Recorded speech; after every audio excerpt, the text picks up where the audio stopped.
조갑제 TV 시청자 여러분 안녕하십니까. 2019년 10월 14일 정오를 넘었습니다. 오는 10월 25일 오후에 광화문에서 문재인 조국 규탄 국민 대집회가 열립니다. 10월에 세 번째 열리는 집회인데 이날은 과거 두 차례 토요일과 달리 금요일 오후를 잡았으니까 퇴근하는 직장인들이 자연스럽게 참여할 수 있게 됐고 야간 집회를 한다고 합니다. 야간 집회가 심야 집회가 되고 아마 굉장한 규모의 철야 농성이 벌어지지 않을까 생각이 됩니다. 요사이 안철수의 예언이라는 제목의 글을 이렇게 퍼다르는 분들이 많습니다. 문재인 정권의 이런 행태를 예언을 했다는 거죠.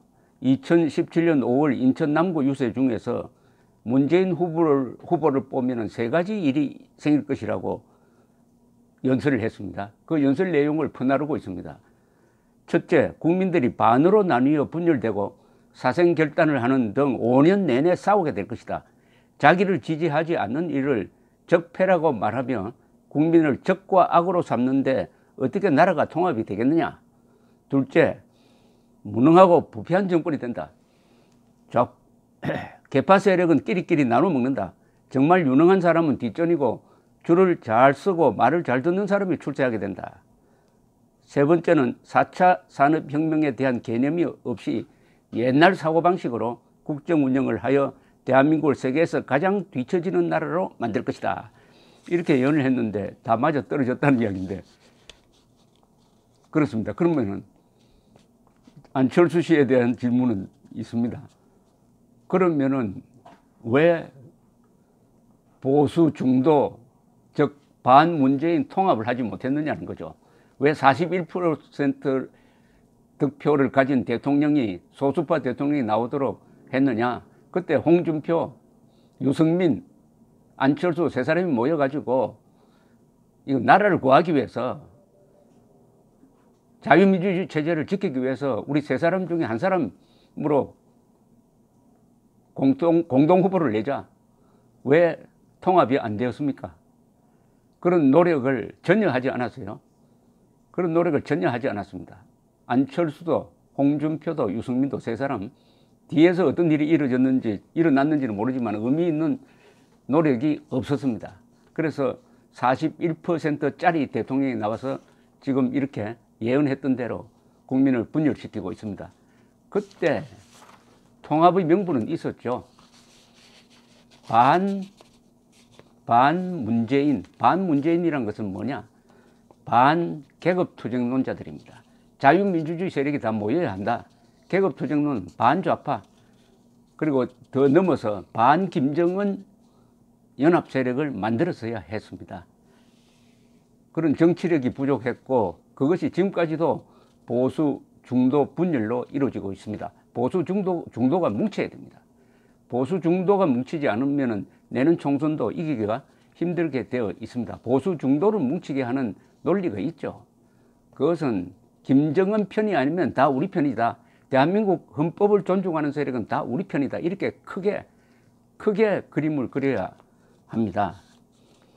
그런데 이 안철수 씨보다 한 70년 먼저 문재인 정권과 같은 정권의 무서운 위험성을 예언한 분이 있었습니다. 그분은 김구 선생입니다. 김구의 백범일지에 보면은 공산주의식 계급독재, 좌익 계급독재의 본질을 아주 정확하게 쓰고 있습니다. 흔히 좌익들이 이승만을 반대하기 위해서, 이승만을 깎아내리기 위해서 김구를 이렇게 축혀 올리는 데 대해서 반감을 가진 사람들이 많은데 그건 오해입니다. 김구는 좌익과 싸웠던 사람입니다. 특히 상해 임시정부를 이끌어 오면서 그리고 반공운동 하다가 마지막에 실수를 했습니다. 좌우 합작론에 끌려 들어가서 좌익들에게 이용당한 측면이 있습니다. 그리고 암살되고 난 뒤에 또 김구를 박헌영을 내세우지 못하고 김일성을 내세우지 못하니까 김구를 끌어올려 가지고 민족이란 이름으로 국민의 이승만, 국민이란 말을 만든, 국민이란 말을 선물한 이승만을 깎아내리는데 민족 김구를 이용하고 있지만은 이분이 반공주의자였다는 것은 우리가 잊어서는 안 될 것입니다. 그래서 이 백범일지에 좌익 계급 독재의 위험성을 아주 설득력 있게 설명하고 있는 게 이분의 진심으로 봐야 합니다. 이렇게 씁니다. 자유 있는 나라의 법은 국민의 자유로운 의사에서 오고, 자유 없는 나라의 법은 국민 중의 어떤 한 개인 또는 한 계급에서 온다. 한 개인에게서 오는 것을 전체 또는 독재라고 하고, 한 계급에서 오는 것을 계급 독재라 하며 통칭 파쇼라고 한다. 나는 우리나라가 독재의 나라가 되기를 원치 않는다. 독재의 나라에서는 정권에 참여하는 계급 하나를 제외하고는 다른 국민은 노예가 되고 마는 것이다. 우리가 닮아가고 있습니다. 즉 문재인 지지 세력이 아니면은 국민의 자리에서 밀려나고 있습니다. 그래서 우리가 10월 국민혁명을 지금 일으키고 있는 중입니다. 독재 중에서 가장 무서운 독재는 어떤 주의, 즉 철학을 기초로 하는 계급 독재다. 군주나 기타 개인 독재자의 독재는 그 개인만 제거되면은 그만이거니와 다수의 개인으로 조직된 한 계급이 독재의 주체일 때에는 이것을 제거하기는 심히 어려운 것이다.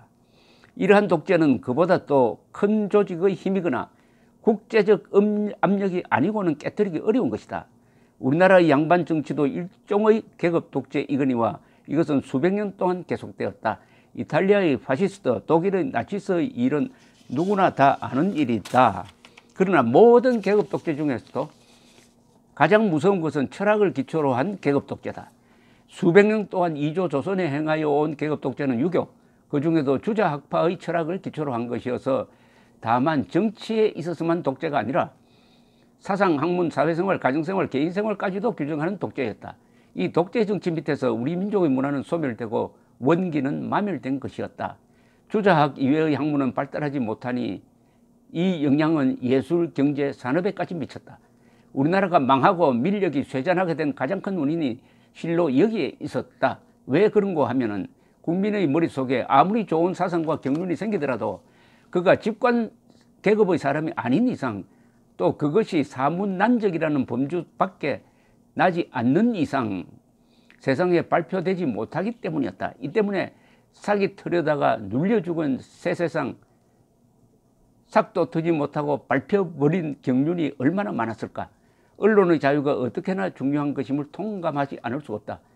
이거 지금 김구 선생이 백범일지에서 계급 독재의 무서운 점을 지적하고 있는 겁니다.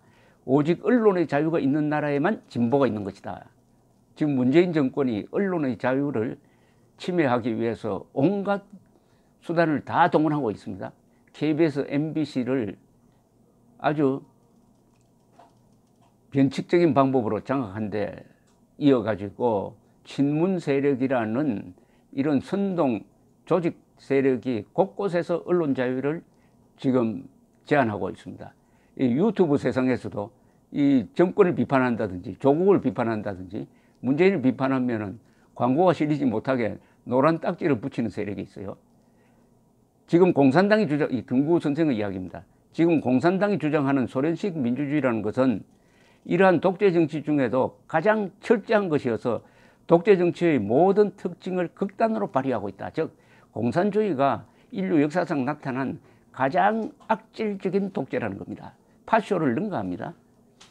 즉 헤겔에서 받은 변증법, 포이에르바하의 유물론, 이 두 가지와 스미스의 노동가치론을 감미한 마르크스의 학설을 최후의 것으로 믿어 공산당과 소련의 법률과 군대와 경찰의 힘을 한데 모아서 마르크스의 학설에 1.1핵이라도 반대는 고사하고 비판만 하는 것도 엄금하여 이에 위반하는 자는 죽음의 숙청으로서 대하니 이는 옛날의 조선의 사문난적에 대한 것 이상이다. 여기서 사문난적이라 하면 조선조시대 때 주자하게 반대하는 글을 쓰면은 사문난적 역적으로 몰았다는 겁니다. 지금 이 설명하는 게 이게 바로 북한 노동당 정권이고 북한 노동당 정권을 따라가겠다는 이 문재인 정권의 일부 세력이고 그 중에 한 사람이 골수 레닌주의자 조국이죠. 만일 이러한 정치가 세계에 퍼진다면 전 인류의 사상을 마르크스주의 하나로 통일될 법도 하거니와 설사 그렇게 통일이 된다 하더라도 그것이 불행이 잘못된 이론일진데 그런 큰 인류의 불행은 그보다 더 큰 불행은 없을 것이다. 그런데 마르크스의 학설의 기초인 헤겔의 변증법의 이론이라는 것이 이미 여러 학자의 비판으로 말미암아 전면적 진리가 아닌 것이 알려지지 아니하였는가.